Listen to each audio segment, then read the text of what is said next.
మా దేవుడు వేడిని గల ఈ అగ్ని గుండములో నుండి తప్పించి రక్షించుటకు సరిపోయినాడు.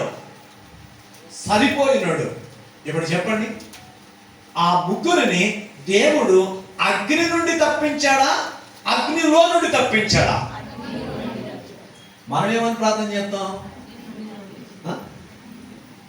కరెక్ట్గా ఆలోచించండి, ప్రార్థన చూసుకోండి.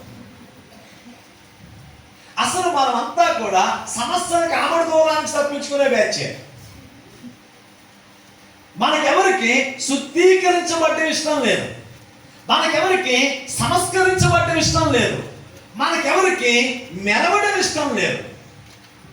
బంగారమే అయినా అది అగ్నిలో కాల్చబడాలి, బంగారమే అయినా అది సుత్తి దెబ్బల చేత సాగగొట్టబడాలి, బంగారమేనైనా అది పట్టకారుతో సాగతీయబడాలి.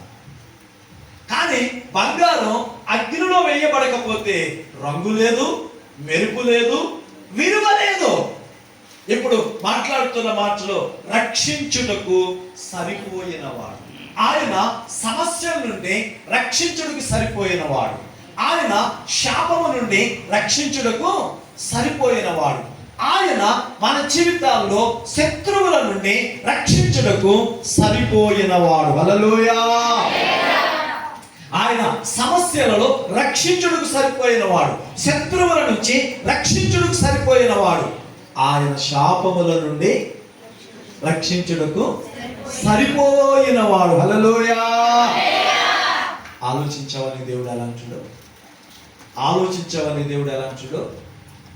చాలాసార్లు మనం అన్ని మాట్లాడుతుంటాం, కానీ గుమ్మానికి గుమ్మడికాయ కట్టుకునే బ్యాచ్ ఉంటారు మనలో.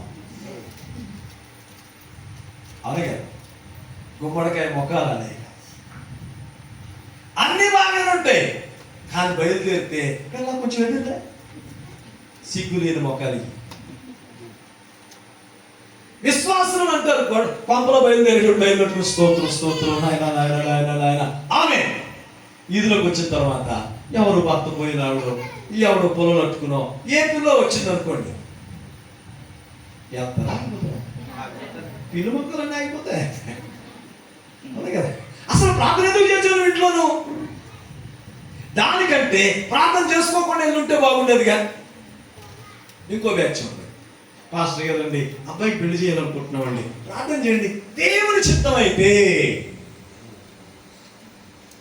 ఏమైతే ఇక్కడ పాస్టర్ గారి దగ్గర, అక్కడ పంతులు గారి దగ్గరికి వెళ్ళామండి, మా కోడల పేరు సువార్త అండి, మా అబ్బాయి పేరు సాల్మన్ అండి, చేయమంటారా, మానేయమంటారా, పగలు చేయమంటారా, మధ్యాహ్నం చేయమంటారా, వద్దు చేయమంటారా అడుగుతారు కదా. ఇప్పుడు ఇంతకీ వీళ్ళకి దేవుడు సరిపోయినోడే కదా? సరిపోయిన అక్కడికి నేను అనుమానించారా లేదా? ఈ రాత్రి ఒకసారి ఆలోచించి